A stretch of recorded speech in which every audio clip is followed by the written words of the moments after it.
بسم اللہ الرحمن الرحیم۔ السلام علیکم۔ غمگین بلبل پارٹ 2 میں ویلکم ہے آپ سب کا۔ لیکن دوسری طرف اتنی زمین بھی کوئی دینے پر تیار نہیں تھا، لہٰذا حکومت نے ان تمام پرانے پیڑوں کو کاٹ ڈالا جو گزرنے والوں کو سایہ فراہم کرتے تھے، اور ہزاروں پرندے اس پر بسیرا کرتے تھے۔ بلبل نے کہا۔ جگنو نے افسوس سے گردن ہلائی اور بولا، انسان زمین کا دشمن بن گیا ہے، وہ دن بدن اس کو برباد کر رہا ہے، جنگل کاٹے جا رہا ہے جس سے موسم بدل رہا ہے اور جگہ جگہ تباہی آ رہی ہے۔ انسان کے ساتھ ساتھ جنگلی حیات کو بھی نقصان پہنچ رہا ہے، لیکن اسے اس کا احساس ہی نہیں۔ بلبل نے آہ بھری اور بولا، میرے سب ساتھی یہ علاقہ چھوڑ کر چلے گئے ہیں، کل میں بھی یہاں سے چلا جاؤں گا۔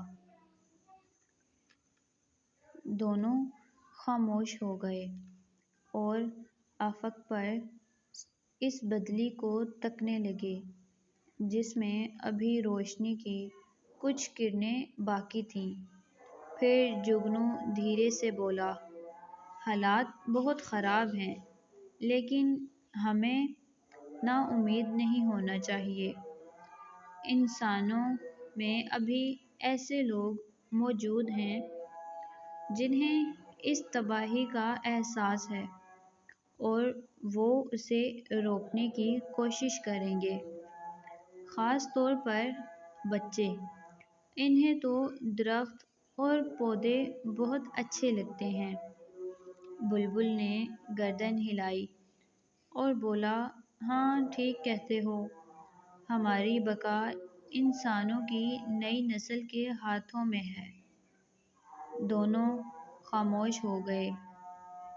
جب اندھیرا پڑ گیا تو جگنو روشنی پھیلاتا ایک طرف اڑ گیا اور بلبل نے اپنی چونچ پروں میں چھپا کر آنکھیں موند لیں۔ تو فرینڈز، آپ کو یہ سٹوری کیسی لگی کمنٹس میں ضرور بتائیں، اور اگر سٹوری پسند آئی ہو تو لائک شیئر کرنا مت بھولیں۔ ملتے ہیں نیکسٹ ویڈیو میں۔ Thanks for watching. اللہ حافظ۔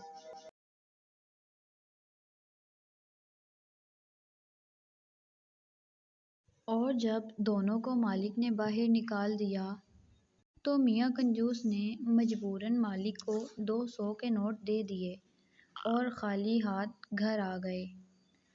تو فرینڈ، دیکھا آپ نے، کنجوسی بھی بری چیز ہے۔ اور آپ کو یہ سٹوری کیسی لگی کمنٹس میں مجھے ضرور بتائیں، اور اگر آپ کو یہ ویڈیو پسند آئی ہو تو لائک شیئر کرنا مت بھولیں۔ ملتے ہیں پھر کسی ویڈیو میں۔ Thanks for watching. اللہ حافظ۔